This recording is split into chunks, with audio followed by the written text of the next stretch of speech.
हुआ जिसका किसी को इल्म नहीं था, लेकिन मैं आपको पहले बता चुका हूं। सीरिया में रेजिस्टेंस बकायदा खड़ा हो गया है, गोली चली, 9 सीरियाई युवा शहीद हुए और 5 इजरायली मारे गए। बड़ी घटना है ये। उसके साथ साथ आज दिन भर में जिस तरीके से घटनाएं हुई, गाजा में एकदम से हुआ कुछ, लेबनान में कुछ हुआ, सीरिया में कुछ हुआ, इधर हुआ उधर हुआ, मतलब हर जगह, और एक के बाद एक आप सोचिए, और जो बिल्डअप हुआ वो कमाल का है। उसका मैं कुछ आपको एहसास कराना चाहता हूं, इसलिए मैं सीधे आता हूं। देखिए, सबसे पहले जो एक ये हुआ, सुबह सुबह एयर रेड गाजा के चारों तरफ सुनाई पड़ने लगी कि इजराइल बमबारी करने वाला है। उसके बाद क्या हुआ, इजराइल की इधर एयर रेड शुरू हुई, उधर इजराइल के सेटलमेंट्स में एयर रेड शुरू हो गई, यानी हमास हमले करने वाला है। एक साथ यह हो रहा था और ये सुबह सुबह हुआ। और सबसे पहले हमास ने स्ट्राइक किया, जो सिडरोट सेटलमेंट है गाजा से लगा हुआ, वहां हमास के रॉकेट गिरे। इसके पहले के इजराइल के रॉकेट गिरते और हमास के रॉकेट से जो नुकसान हुआ उसमें 6 इजरायली घायल हुए हैं या मारे गए हैं। इनकी घायल होने या मारे, मतलब इनके मारे जाने की, क्योंकि ये संख्या छुपाते हैं, इसलिए इसके बारे में अभी कुछ कहना पूरी तरह से वाजिब नहीं है। लेकिन एक बात क्लियर हो गई कि हमास जो है वो इजराइल की जो एयर स्ट्राइक्स हैं, जो इजराइल जिस तरह से डराता है, हमास ने दिखा दिया है कि वो भी गाजा से सटे इजरायलियों को उसी तरह से डरा रहा है। उसके बाद देखिए, अब यमन भी इसमें जुड़ गया। यमन से खबर आई कि अमेरिका ने वहां पर बम्बार्डमेंट शुरू कर दिया है रास इसा एरिया में, और उसका जवाब भी यमन ने क्या दिया वो भी आपको बताएंगे। रास इसा एरिया में अमेरिका ने बम्बार्डमेंट शुरू कर दिया। उसके बाद देखिए, उसके बाद जो हमास ने सिडरोट पे रॉकेट छोड़े, उसको इंटरसेप्ट करने की कोशिश इजराइल ने की अपने जो आयरन डोम है और जो पेट्रियट मिसाइल है उसके माध्यम से, लेकिन वो विफल रही। रॉकेट अपने निशाने पर लगे और नुकसान किया उन्होंने। उसके बाद इजराइल ने शेलिंग शुरू की। पहले जबलिया में उन लोगों ने आर्टिलरी से शेलिंग शुरू की, और उसके बाद अचानक खबर आती है कि सीरिया में, देखिए सबसे पहली खबर सीरिया की जो आई कि सीरिया में जो होम्स है, होम्स कंट्री साइड है। अब होम्स क्या है कि एलेप्पो और डमस्कस के बीच में है। डमस्कस साउथ सीरिया हो गया, एलेप्पो नॉर्थ वेस्ट सीरिया हो गया, उसके बीच में है होम्स। और यहां पर टर्की इसी के अपना बेस यहीं पर बनाना चाहता है, होम्स और हमा में। तो हमा और होम्स के एयरपोर्ट पे इजराइल ने बम्बार्डमेंट किया, पूरा एक तरह से टर्की के खिलाफ, टर्की को, और खुल के कहा भी बाद में, वो भी आपको बताएंगे। तो अभी अच्छा, उसके बाद क्या हुआ, एक और खबर आई कि गाजा में जो इंटरनल पुलिस है हमास की, उसने कुछ लोगों को पकड़ा, क्योंकि एक पुलिस असिस्टेंट हमास का ऑफिसर को देर अल बला में कुछ क्रिमिनल्स ने, जो इजराइल के पेरोल पे थे, कुछ क्रिमिनल्स ने उसकी हत्या कर दी। तो उसके जवाब में हमास ने गद्दारों को मारी। मैंने कल जो थंबनेल में पूरा अपना दिया था कि हमास ने गद्दारों को गोली मारी, वो उसी के सिलसिले में था। उसके बाद देखिए, इजराइल ने हमा में उधर बम्बार्डमेंट किया, फिर डमस्कस में किया। और डमस्कस में जो साइंटिफिक रिसर्च बिल्डिंग है बारजे में, बारजे हाउसिंग ये नेबरहुड है डमस्कस में, वहां पर इसने साइंटिफिक रिसर्च बिल्डिंग पे सीधे सीधे हमला किया। उसके बाद 7वीं बार, यानी 6 स्ट्राइक कर चुका है हमा और होम्स पे। 7वीं बार, हमा होम्स अलग हैं, ये दो एकदम पास पास हैं लेकिन अलग है। हमा और होम्स दोनों पे 7वीं बार इजराइल ने हमला किया है। उसके बाद इजरायली आर्मी रेडियो ने खुद कबूला कि the primary goal of tonight's air strikes on Syria is to send a warning to President Erdogan. अब आप बताओ, सीधे उन्होंने कहा है कि अर्दोगन को हम वार्निंग भेजते हैं। देखिए, जब गिदड़ की मौत आती है तो वो शहर की तरफ भागता है, जब इजराइल की मौत आती है तो अलग अलग जगह जो अरब मुल्क है उनकी तरफ भागता है, और जो टर्किश मुल्क है उसकी तरफ भी भाग रहा है।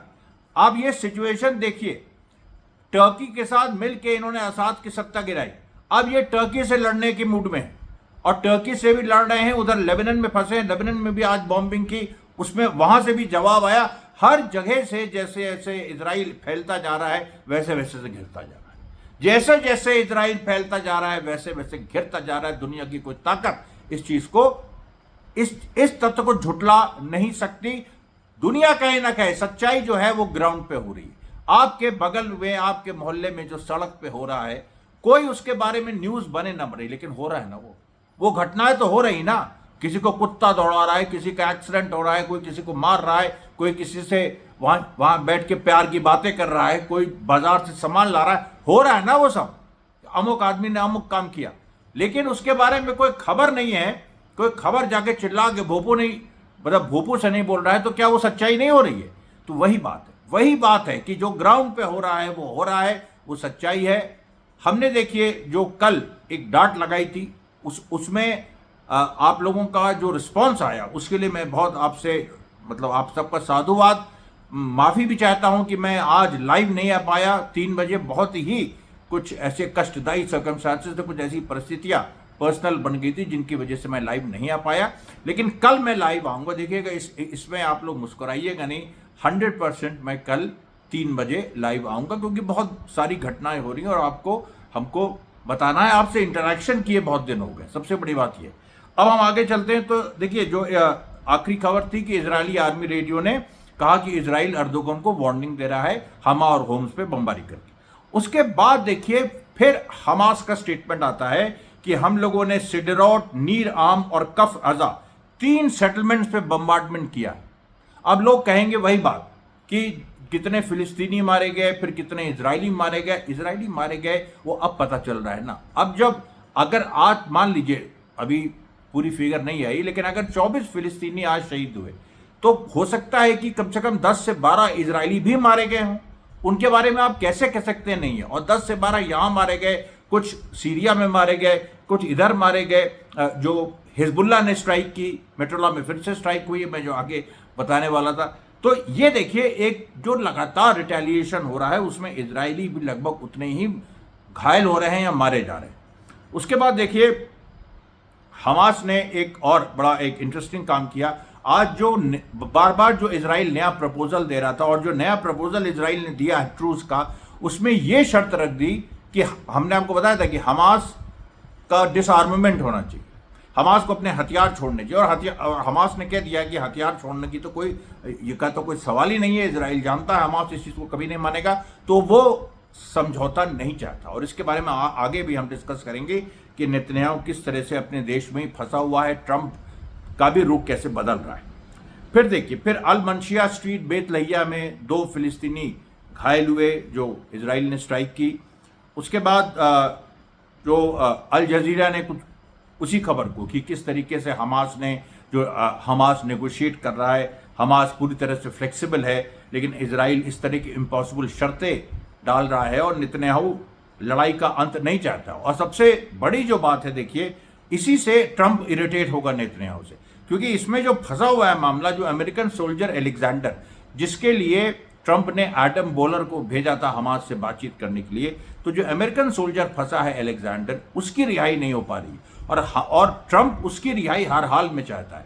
तो और नेतन्याहू की वजह से ये आगे ट्रूस के प्रोग्राम नहीं बन पा, मतलब ट्रूस का प्रपोजल आगे नहीं बढ़ पा रहा। तो ट्रंप देखिए एकदम से रिएक्ट करेगा, जैसे उसकी आदत है, वो एकदम से फिर पलटी मारेगा, मैन ऑफ पीस से मैन ऑफ वॉर, और फिर मैन ऑफ पीस वो मुखौटा लगाने और उतारने में बहुत तेज है। उसके बाद नेतन्याहू की और कुछ शर्तें थी उसमें कि नहीं, 16 सोल्जर्स को लौट रहा है हमास ने सब मना कर दिया। उन्होंने कहा कि तुम आमने सामने की जंग हो रही है, तुमने इतने सिविलियंस को मारा, अब इसका बदला तो लिया जाएगा। उसके बाद देखिए, फिर से जबलिया कैंप में इजराइल ने एयर स्ट्राइक की। फिर से एक जेरूसलम पोस्ट जो इजराइल का अखबार है, उसमें एक खबर आई कि जो एयर स्ट्राइक सीरिया पे की इजराइल ने, वो टर्की को मैसेज था। सीधी बात है, ये अंतर्विरोध बढ़ता चला जा रहा है। अब इसमें या तो अर्दोगन झुकेंगे, और नहीं झुके तो हटेंगे, और कोई ऑप्शन नहीं। फिर देखिए, फिर जेनिन का जो एक सनूर एक जगह है साउथ जेनिन में, वहां पर झड़पें हुई, रेजिस्टेंस ने गोली चलाई और इजरायली फोर्सेस को पीछे हटना पड़ा। फिर देखिए खबर आती है कि दारा में एक जो अब देखिए, अब इजराइल ने बम्बार्डमेंट कहां किया? हमस और होम्स में और डमस्कस में, डमस्कस के बारजे एरिया में। दारा डमस्कस के और साउथ में, दारा बिल्कुल इराक, समझिए इराक बॉर्डर पे।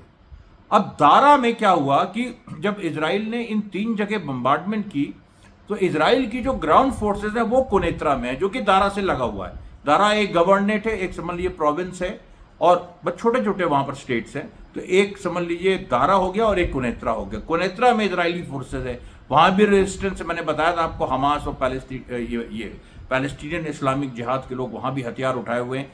लेकिन यहाँ क्या हुआ, यहाँ पर जो इजराइल जब वहाँ बम्बार्डमेंट कर रहा था तो उसने चुपचाप दारा के बगल में भी 2 इलाकों में बम्बार्डमेंट की, जो उसका नवा नाम का शहर है, वहाँ पर उसने बम्बार्डमेंट की। और उसके बाद पहली बार इजराइल की जो ग्राउंड फोर्सेस हैं वो घुसी, यानी जो अभी तक इजराइल एयर स्ट्राइक कर रहा था, कुनेत्रा में घुसने के बाद उसकी फोर्सेस ने वहीं अपना बेस बना लिया था। कुनेत्रा से दारा पहली बार इजराइल की ग्राउंड फोर्सेस उन लोगों ने पेनिट्रेट किया और उनका जो निशाना था, जो एक पूरा एक वहाँ पर जबलिया डैम है, जबलिया डैम, और एक वहाँ पर उसी के साथ यूनुस पहाड़ियाँ हैं, तो वहाँ पर उसकी तरफ ये लोग बढ़े। जैसे ही बढ़े वैसे ही मतलब वहाँ एयर स्ट्राइक की, सोचे अब दारा में चल के दारा में कुछ हम लोग ले लेंगे एरिया। वहीं पर जो नवा जो शहर है दारा का, दारा एक बड़ा प्रोविंस है, तो उसका जो नवा एक टाउन कह लीजिए, शहर नहीं टाउन कह लीजिए, तो उस टाउन में मोबिलाइजेशन का कॉल शुरू हो गया। अब ये मोबिलाइजेशन का कॉल ऐसे तो होता नहीं संगठित हुए बिना, इसमें सीधी बात है हमास के लोग हैं वहां पर, दारा में हमास का एक स्ट्रांग होल्ड रहा है, और वहां पर जो पूरा जो जिस तरह से जनता निकली है, मतलब सैकड़ों गाड़ियां हथियार लेके लोग निकले, और उन्होंने, अभी ये कोई ऑर्गेनाइज रेजिस्टेंस नहीं था कि बाकायदा एक सेना है और वो जाके लड़ रही है, जनता हथियार लेके निकली गाड़ियों में, कार्स में, क्योंकि सीरिया में एक लेवल है, मिडिल क्लास है जो थोड़ा प्रॉस्परस भी है, तो कार में वो लोग निकले। और इसके बाद आगे चल के हम बताएंगे कि कितनी भयंकर मुठभेड़ हुई। उसके बाद देखिए इधर इजराइल गाजा पे बम्बार्डमेंट करता जा रहा था, खान यूनिस में उसने बम्बार्डमेंट किया, क्योंकि बहुत ज़्यादा वो तिरमिलाया हुआ था, जो सिडरोट और कफ रजा और इन सब सेटलमेंट्स पे जो हमास ने बम्बार्डमेंट किया, उससे जो इजरायलियों को नुकसान हुआ, आज 3 अप्रैल 2025 को जो नुकसान हुआ, उससे इजराइल बहुत ज़्यादा तमतमाया हुआ था। उसके बाद देखिए अमेरिका की जो एक ज़ायनिस्ट लॉबी है, सेंटर फॉर पीस कम्युनिकेशंस, उसकी असलियत खुल गई कि वो एक्चुअली इजराइलीज़ के लिए काम करती है, और थी पहले से हम लोग को पता था कि ज़ायनिस्ट लॉबी है, लेकिन वो चीज़ अमेरिकन प्रेस में आ गई। फिर देखिए राफा पे फिर बम्बार्डमेंट शुरू किया इजराइल ने, ध्यान बटाने के लिए कि सीरिया में जो हो रहा है, और सीरिया में जिस तरह से एक पब्लिक मोबिलाइजेशन हो रहा है, तो उसके बाद राफा में उसने बम्बार्डमेंट किया। देखिए कहाँ से चीज़ें जुड़ी हुई हैं, सारे अरब मुल्कों की जनता है वो एक हो रही है। फिर देखिए अल कतीबा एरिया जो नॉर्थ ऑफ खान यूनिस है, वहाँ पर कुछ सिविलियंस पे बम्बार्डमेंट किया, कुछ बच्चों की हत्याएं की वहाँ पर, जैसे करते हैं बच्चों को शहीद किया। उसके बाद देखिए जो दहशे रेफ्यूजी कैंप है बेथलेहम में, जेरूसलम में, वेस्ट बैंक में, वहाँ पर एक घर के अंदर इजरायली सोल्जर्स घुस गए थे। उस घर का ऑक्यूपेंट जब वापस आया और उसके करीब 11-12 लोग उसके साथ थे, उसने देखा कि उसका घर ऑलरेडी इजरायलीज ने ऑक्यूपाई किया हुआ। उसने बाहर से कुछ नहीं देखा, आप देखा ना था, उसने सीधे उठा के जो भी उसको मिला, कुछ डंडे थे, कुछ रॉड्स थे, उनको जो मिला उन लोगों ने वहाँ पर उसको घर को के दरवाजे पे मारना शुरू कर दिया। इजरायली फोर्सेस जो 2 पहले आई, उनके सर पे लगा, हेलमेट वो पहने थे, फिर भी उनको चोट लगी। उसके बाद अंदर से फायरिंग की, वो फायरिंग ये लोग डायरेक्ट नहीं कर पाए, ठीक से फायरिंग हुई नहीं इनसे, मतलब कि उसमें कोई फिलिस्तीनी हताहत नहीं हुआ। उसके बाद अंदर घुस के इन लोगों ने बल भर इजरायलियों की कुटाई की, इतना मारा है कि खून बह रहा था। ये देखिए ये पूरी घटना है, इसके बारे में कोई नहीं बताएगा। दहशे कैंप बेथलेहम में, ये आम जनता की जो ताकत है और आम जनता का जो मोरल है वो दिखाता है। फिर देखिए कुवैत स्पेशलाइज्ड हॉस्टल यहाँ पर जो कि गाजा में है, यहाँ पर खान यूनिस में जो घायल हुए लोग पहुँचे। फिर बेत फरूक जो ईस्ट ऑफ नाब्लस में है वेस्ट बैंक में, कई बार मैं बता चुका हूँ, यहाँ पर रोज़ झड़पें होती हैं और रोज़ इजरायली जो सेना है अंदर नहीं घुस पाती है। नाब्लस को भी वो तुलकरेम और जनिन की तरह डिसमेंटल करना चाहती है, कुछ घरों को मतलब, और पूरा क्या वो जनिन तुलकरेम को डिसमेंटल क्या करेंगे, 10-15 हज़ार 20 हज़ार लोगों को डिस्प्लेस कर दिया, लाखों लोग वहाँ रहते हैं, तो ऐसी कोई वो स्थिति नहीं है। लेकिन इनकी लगातार हार हो रही है नाब्लस में, वो भी बेत फरूक एक ऐसे पॉइंट बन गया है जिसको इजराइल पेनिट्रेट नहीं कर पा रहा है। उसके बाद देखिए जो मैं कह रहा था कि सीरिया की जो नवा नवा नाम का जो शहर है, टाउन है, मतलब स्मॉल टाउन, कस्बा टाइप का, वहां पर जो इजरायली फोर्सेस जो जबलिया डैम और ताल अल जम्मू, इन दोनों की, ये ताल अल जम्मू पहाड़ियां हैं छोटी, अब एक तरफ डैम एक तरफ पहाड़ियां, और इजरायली सेना बीच में, वहीं पर इजरायली सेना को चाहती।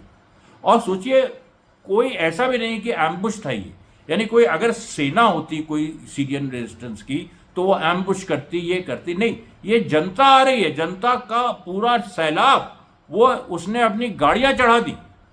उसके बाद जब इजरायली सोल्जर्स ने देखा कि गाड़ियां चढ़ा दी तो वो पीछे हटे, और उन्होंने पीछे हटके गोलियां चलानी शुरू की। तो फिर जो गाड़ियों में लोग थे सीरियंस, उन लोगों ने निकल के वहां पर गोली चले, और ये सब के सब 99% सुन्नी अरब हैं जिन्होंने आज पूरा कांड किया।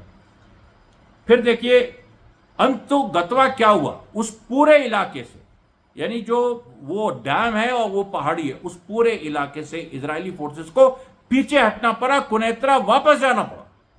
ये बड़ा अचीवमेंट है। देखिए, कुनैत्रा वापस जाना पड़ा, ये पहली हार सीरिया में इजराइल की हुई है, मुंह की उसको खानी पड़ी है। उसके बाद इधर नाब्लस में, अब वो जब बेत फुरूक में वो हारे तो वो एक जो सरा एक एरिया है उसकी तरफ बढ़े, वहां पर भी रेजिस्टेंस फोर्सेस तैयार थी, वहां के युवा तैयार थे, उन्होंने उनसे मुकाबला किया। उसके बाद देखिए जो सीरियन फॉरेन मिनिस्ट्री है जुलानी वाली, उसको बयान देना पड़ा। सोचिए इतनी लड़ाई हो गई, सीरिया की सरकार का, सीरिया की सरकार का कोई अता पता नहीं, जनता लड़ रही है जुलानी की। बाद में जब इजरायली फोर्सेस को मार के भगा दिया, उसके बाद सीरिया की जो तथाकथित सूट बूट का जिहादी जुलानी मवाली है, इसने एक स्टेटमेंट अपनी फॉरेन मिनिस्ट्री से इशू करवाया, जिसमें उन्होंने कहा कि हम लोग इजरायली एग्रेशन को कंडेम करते हैं। ये आप देखिए, ये हालत है। फिर देखिए यूएस के एयरक्राफ्ट ने यमन पे फिर से रेड शुरू कर दी। और इधर क्या हुआ कि एक जब दारा में जब ये लोग पीछे हटे इजरायली, तो ड्रोन से कुछ उन लोगों ने अटैक करने की कोशिश की जनता पे। अच्छा, गोली चली दोनों तरफ से, 9 लोग सीरिया के शहीद हुए, और इजराइल में ये 5 लोग मारे गए हैं। इजरायली कह रहे हैं कि वो घायल है, लेकिन उसमें से कम 3 तो कंफर्म्ड है कि मारे गए। फिर ड्रोन स्ट्राइक की, ड्रोन स्ट्राइक में जो गोली चली थी उसमें सीरियन जो जनता है उसके कुछ लोग मारे गए थे। ड्रोन स्ट्राइक में 2 या 3 लोग वहां मारे गए, शहीद हुए कायदे से। आज तो मतलब खुल के कह सकते हैं सीरिया के लोगों ने इसराइल से लोहा लिया तो 100% शहीद हुए। और वहां पर जो ड्रोन ने मारा, उसके बाद उस ड्रोन को वहां पर एक गाड़ी पे खड़े होके एक युवा ने वहां मशीन गन चला के उड़ा दिया, ड्रोन उड़ा दिया। अब आप बताइए ये पूरा क्या हो रहा है? इजराइल की हार, इजराइल का ड्रोन उड़ा जाना, ये सीरिया में संभव था। और सीरिया में हमेशा से ये कहा जाता है कि it is a graveyard of invaders. Afghanistan type लोग हैं वहां पर आप कोई कभी कब्जा उस तरह से नहीं कर पाया। फ्रांस का कब्जा था 20 साल फर्स्ट वर्ल्ड वॉर के बाद, 1943 में मार के फ्रांस को भगा दिया। ये देखिए, ये जो पूरी एक सीरिया के इतिहास है, ये लोग भूल जाते हैं। उसके बाद कुनैत्रा में भी एक अपराइजिंग हुई। वहां पर इजराइल ने कुछ बमबारी करने की कोशिश की। अल ताल अल अहमर में एक खान अर्नाबे, जो सीरियन कुनैत्रा कंट्री साइड में एक कस्बा है, वहां बमबारी इजराइल ने की, लेकिन वहां कोई मारा नहीं गया। वहां के जो सिविलियंस थे पहले से वो लोग सजग थे। उसके बाद देखिए जो 9 लोग जो मारे गए, उसके बाद जो जनता आई थी और इजरायली सेना जो पीछे हट गई, पीछे हट के कुनैत्रा पहुंची। कुनैत्रा से कुछ टैंक उसने मंगाए। अब देखिए ये सब चल रहा है। फिर टैंक्स ने जो पब्लिक थी उस पर फायरिंग की, लेकिन तब तक पब्लिक काफी दूर जा चुकी थी। फिर इधर क्या हुआ कि जेरूसलम के कलंदिया कैंप में गोली चली। उसमें एक इजरायली जो सोल्जर है वो घायल हो गया। कलंदिया में ये शायद बहुत दिनों बाद हुआ है कि इजरायली सोल्जर एक घायल हुआ है। उसके बाद देखिए जो यमन से फिर बयान आया कि अमेरिकन बमबारी में 5 लोग मारे गए, लेकिन यमन ने रिटेलिएट भी किया, वो आगे उसकी खबर है। उसके बाद लेबनान में नकूरा में इजराइल ने हमला किया, और वहां पर नकूरा जो एक शहर है उस पर उसने हमला किया, मतलब एयर स्ट्राइक्स की। उसके बाद मान एरिया है खान यूनिस में, गाजा में, ये साइमल्टेनियसली हुआ। एक तरफ नकूरा में, एक तरफ मान में, फिर एक तरफ शुजैया में भी, एक साथ एक ही समय 3 जगह इजराइल ने सोचा कि हम सब पूरा चित्त कर देंगे सबको, और 3 जगह उन्होंने हमला किया। लेकिन फिर उसी समय वेस्ट बैंक रमल्ला में फिलिस्तीनी रेजिस्टेंस ने जवाब दिया। ये सब कोऑर्डिनेशन में हो रहा है, ये सब कोऑर्डिनेशन में हो रहा है। और मैं जो डैम कह रहा था, वहाँ एक फॉरेस्ट भी है जो सीरिया की मैं बात बता रहा था, जबलिया उसका नाम है, उसका नाम है जुबलिया। तो जुबलिया जो फॉरेस्ट और डैम है, और जो मैंने बताया था जो ये पर्वतों की श्रृंखला, उसके बीच में पूरी लड़ाई हुई है सीरिया में आज। उसके बाद देखिए कफ अल लबाद तुलकरेम वेस्ट बैंक में जो एक एरिया है, वहाँ पर भी भिड़ंत हुई। अल इत्तिहाद हॉस्पिटल नाब्लस में है, वहाँ पर आइडिया फॉर पैलेस्टीनियन रेजिस्टेंस में भिड़ंत हुई। उसके बाद सेंट्रल गाजा में यारमुक स्ट्रीट है, वहाँ पर भिड़ंत हुई। वहाँ पर देखिए सेंट्रल गाजा में ये हमास के फाइटर्स चुपचाप निकले। अब देखिए अब ये जगह जगह हमास, क्योंकि देखिए बेसिक जो पॉइंट है हमास का, और जो हमास जिस रास्ते पे चल रहा है वो क्या है, वो मैंने आपको बताया। हमास इस पे चल रहा है कि इजराइल की जो ग्राउंड फोर्सेस है, जब वो आए तो वो उनको मारे, उनको ट्रैप करे। इसीलिए वो सिविलियंस की भी जो शहादत है, या जो सिविलियन शहीद हो रहे हैं गाजा में, उनको सह रहा है, क्योंकि वो वेट कर रहा है। वो अपने वो अभी बाहर निकलने से कोई फायदा नहीं है। अभी कोई आर्मी घुसी नहीं है गाजा में। राफा में घुसी थी, मैंने बताया था, मरकवा टैंक उड़ा दिया, उसके बाद से वो पीछे हट गए। अब यहां पर लेकिन कुछ लोगों ने आने की कोशिश की सादी वर्दी में, तो हमास ने पहचाना, और यहां पर जो सेंट्रल गाजा में यारमुक स्ट्रीट है, वहां पर इजरायलियों पे गोली चलाई। वो लोग वापस इजराइल बॉर्डर की तरफ भागे और उसमें से वहां गायब हो गए। उसके बाद देखिए इजरायली वॉर प्लेन्स ने फिर खान यूनिस पे एक और हमला किया। 3 एयर स्ट्राइक्स उन लोगों ने अबासन अल कबीरा जो कि ईस्ट खान यूनिस में है, वहां पर हमला किया। उसके बाद इजरायली गनबोट्स ने खान यूनिस पे, गनबोट्स ने यानी समुद्र से उन लोगों ने फायरिंग शुरू की, जो कि बिल्कुल बेकार थी, इसका कोई मतलब नहीं था। वो जबरदस्ती का एक तरह का उनको यही खबर थी कि यारमुक स्ट्रीट में उनके लोग घेर लिए गए, इजरायली घेर लिए गए जो प्लेन क्लोज में हैं, और उन्होंने उसलिए ये पूरा वहाँ से अपने जो उनकी समुद्री जो इस तरह की गन बोट्स है, वहाँ से फायरिंग करने की मतलब कोशिश की, उससे कुछ फ़ायदा नहीं हुआ। फिर देखिए ब्रिटिश न्यूज़पेपर डेली मेल की पूरी खबर आई, और उसने एक खबर दी। उसने कहा, अब मतलब ये ब्रिटेन का अखबार है, वो ये कह रहा है कि जो यूनाइटेड स्टेट्स और इजराइल ये ईरान पे हमला करने की तैयारी कर रहे हैं। हालांकि उसने ये भी ऐड किया, हालांकि ट्रंप की पूरी सहमति है, अभी ये क्लियर नहीं है।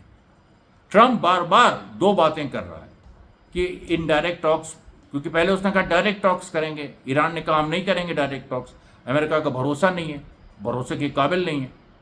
फिर ईरान ने प्रपोजल भेजा कि ओमान के माध्यम से इनडायरेक्ट टॉक्स, उसको ट्रंप ने मान लिया। अब जब वो मान लिया तो नेतन्याहू परेशान कि ट्रंप इनडायरेक्ट टॉक्स करेगा, पता नहीं क्या, क्योंकि ऐसा नहीं कि हर चीज़ इजराइल को पता ही चल जाती है। स्पेशली जब से ट्रंप आया तब से उसने नकेल कसी है नेतन्याहू, तो इसलिए नेतन्याहू और परेशान कि इनडायरेक्ट टॉक्स अगर ओमान में होगी तो ओमान में कितने मोसाद एजेंट्स हैं ओमान में। ये अभी उस पर तो हम लोग आएंगे, उस पर कि जो इंटरनल प्रॉब्लम हो रही है नेतन्याहू को। शिन बेत के चीफ अभी भी पूरी तरह से सर्विस कर रहा है, उसको ये डिसमिस नहीं कर पाए, और उसकी वजह से इनको बड़ी समस्या हो रही है इस तरह के डेवलपमेंट्स को ट्रैक करने में, कि ईरान और अमेरिका में बात हो रही है, उसमें क्या बात हुई है, क्या है, इसको ट्रैक करने के लिए भाई शिन बेत और मोसाद ही तो पता करेंगे ना। तो अब शिन बेत और मोसाद का आज एकदम बैकग्राउंड में पता ही नहीं है उसका, क्योंकि डेविड बार्निया उसके चीफ को भी नेतन्याहू लताड़ चुके हैं, क्योंकि वो भी समझौते के पक्ष में है। अब देखिए, अब यहाँ पर जो है लेबनीज सेल्फ डिफेंस, अब ये जो है लेबनीज सरकार का, हिजबुल्लाह का नहीं है, उसकी तरफ से बयान आया कि हम लोग की नकूरा में जो इजराइल ने हमला किया उसका हमने जवाब दिया, कोई वहाँ पर लेबनीज सिटीजन नहीं मारा गया, और ये इजराइल का एग्रेशन है, वायलेशन है। लेबनीज सिविल डिफेंस की तरफ से ये पहला बयान है, और लेबनीज ये सिविल डिफेंस में आपको बता दें ज़्यादातर सुन्नी और क्रिश्चियंस की अच्छी खासी मात्रा है, और वहाँ उनका ये बयान आना बहुत ही ज़्यादा अहमियत रखता है। फिर देखिए, फिर इजराइल के डिफेंस मिनिस्टर जो इजराइल काट्स, उनका नाम भी इजराइल काट्स है, उन्होंने एक जो नॉर्दर्न मिलिट्री कमांडर है उसके साथ एक मीटिंग की टर्की में क्या हो रहा है, टर्की ने जो आज हमने बम्बार्डमेंट किया उसका टर्की ने क्या जवाब दिया? टर्की ने कोई जवाब नहीं दिया अभी तक। फिलहाल पूरा अर्दोगन चुप है। फिर देखिए, फिर बात आई कि जब इन्होंने नकूरा पे हमला किया और जब लेबनीज सिविल डिफेंस का बयान आ गया, तब एक मेतुल्ला पे फिर से स्ट्राइक हुई।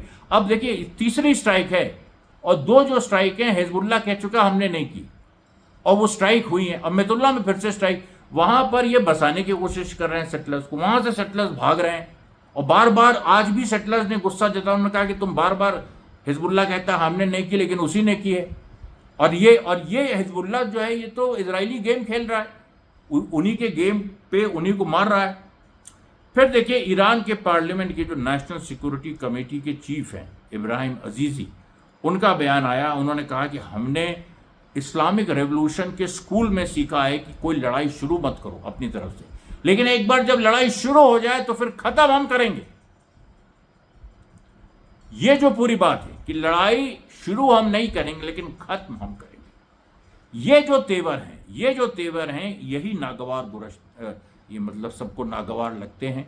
इजराइल को भी नागवार लगते हैं, अमेरिका को भी नागवार लगते हैं। और जो तथाकथित वेस्ट की लिबरल सोसाइटी है जो एक्चुअली बच्चों का कत्लेआम, औरतों का कत्लेआम उनको देख रही है, एंडोर्स कर रही है। कुछ लोग सड़क पे आ रहे हैं लेकिन वो तो कुछ रेडिकल सड़क पे आ रहे हैं। जनता जो वहां की है वो तो कॉम्प्लिसिट है जेनोसाइड।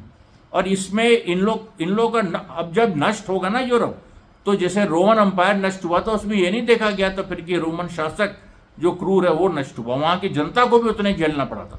और वही होगा यूरोप में, वहां की जनता को भी झेलना पड़ेगा।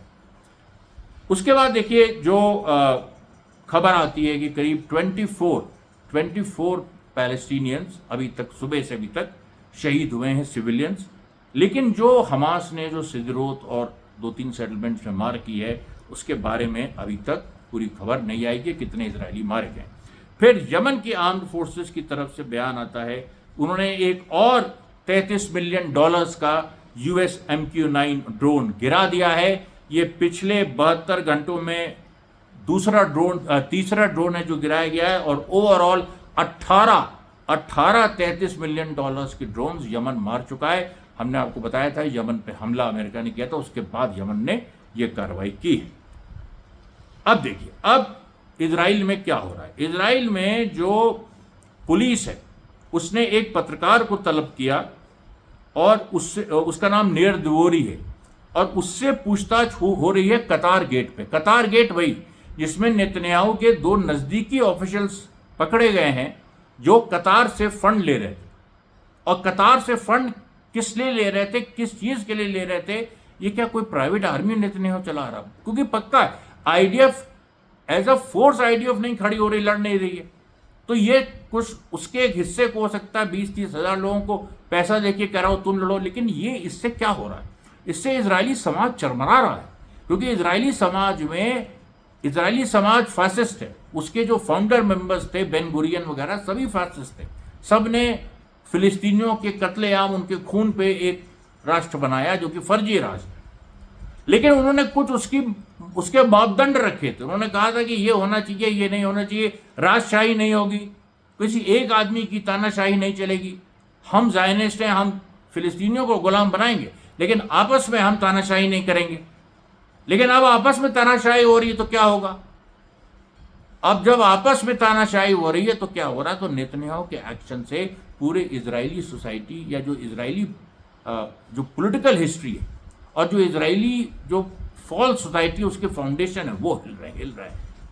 और उनके हिलने से सबसे ज़्यादा समस्या इस समय जो इंस्टीट्यूशंस हैं उनको हो रही है। उसके बाद देखिए, जाबा जो जेरूसलम के नॉर्थ में है, जाबा में लड़ाई हुई जहां 2 इजरायली सैनिक बुरी तरह से घायल हो गए। और फिर देखिए कि जो कंफर्म खबर आई नवा से, सीरिया से कंफर्म खबर आई कि इजराइल की जो सेना है उसको पीछे कर दिया गया। और ये जो ताल अल जुमू, जो ये स्लोप्स हैं, ये जो पहाड़ी हैं, तो जुबालिया जो डैम है और ताल अल, उसका शायद नाम मैंने कुछ शायद उन पहाड़ियों का गलत, शायद पहले यूनिस पहाड़ी या कुछ ऐसे मैंने बोल दिया था। ताल अल जुमू नाम है उन स्लोप्स का। ताल अल जुमू और जुबलिया जो डैम है उसके बीच की पूरी जगह है, नवा में, आप नेट पे देख लीजिए, वहाँ पर लड़ाई हुई और वहाँ से इजराइल को पीछे हटना पड़ा। ये ऑन रिकॉर्ड है और इजराइल ने भी इस चीज़ को एक्सेप्ट किया है। उसके बाद हिजबुल्लाह के अंदर देखिए, हिजबुल्लाह एक खबर आई कि एक वेस्टर्न न्यूज़ आउटलेट में कि हिजबुल्लाह की इजराइल फिर से लेबनान पे हमला कर सकता है। तो हिजबुल्लाह का जवाब आया उस पर कि हम लोग तैयार हैं, अगर इस तरह की कोई भी स्थिति होती है तो हम तैयार हैं। उसके बाद देखिए, हिब्रॉन के ईस्ट में बनी नईम विल्डरनेस है, वहाँ गोली चली। मतलब एक खुला हुआ इलाका है, वहाँ उम्मीद नहीं थी इजराइल को कि वहाँ पर फिलिस्तीनी रेजिस्टेंस वहाँ पर भी होगा। वो लोग वहाँ से क्रॉस कर रहे थे, दूसरी जगह जा रहे थे, वहाँ पर ट्रैप करके इजराइलीज पर गोली चली और इजराइलीज को पीछे हटना पड़ा। उसके बाद देखिए, टर्की की तरफ से फिर फाइनली एक बयान आया और टर्की ने ये मतलब अभी तक एर्दोगन चुप हैं, लेकिन टर्की ने कहा कि इजराइल की कोई भी इस तरह की कोशिश जो है टर्की कामयाब नहीं होने देगा। और फिर जो 9 सीरियन शहीद हुए, उनका इतना बड़ा जुलूस निकला है, इतना बड़ा जुलूस निकला है कि उसने सारे रिकॉर्ड्स तोड़ दिए। और उस जुलूस में क्या कहा गया? उस जुलूस में कहा गया कि नेतन्याहू, हम तुम्हारी गर्दन के लिए आ रहे हैं, हम तुम्हारी गर्दन के लिए आ रहे हैं। सीरिया इन्वेडर्स का मतलब इन्वेडर्स का कब्रगाह है। और उन्होंने ये भी कहा कि अल कुद्स के लिए हम आ रहे हैं। अब अल कुद्स की लड़ाई कौन लड़ रहा है? हमास लड़ रहा है। एचटीएस हमास के खिलाफ है। एचटीएस इजराइल और अमेरिका की स्टूज है, ये जो जुलानी मवाली है। और एचटीएस, तो ये जो पूरी बात हो रही है, एचटीएस की हिम्मत नहीं विरोध करे। एचटीएस की औकात है कि वो सीरिया में जो यूथ उठ खड़े हुए हैं, इजराइल को मार रहे हैं, उनका विरोध करे।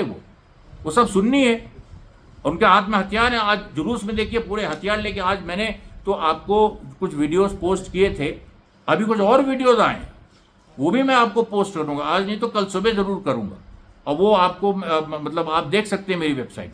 अभी वो नहीं चढ़े हैं, मैं कल सुबह मोस्ट प्रॉब्ली करूंगा उसको।